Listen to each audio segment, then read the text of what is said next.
اور یہ جرمنی سے ایک احمدی دوست کا بھجوایا ہوا سوال ہے. وہ لکھتے ہیں کہ سورہ جمعہ میں تمام مومنین کو نماز جمعہ کی ادائیگی کا حکم ہے اور سورۃ البقرہ میں ماہ صیام کے روزوں کا حکم ہے.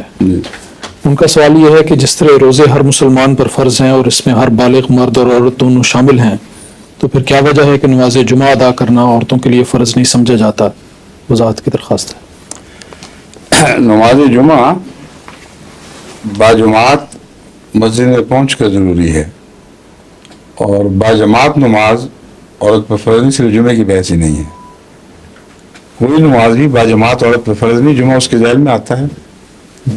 اور روزے گھروں میں رکھے جاتے ہیں، اس لیے اس میں کوئی عورت کی تکلیف مالا یطاق نہیں ہے.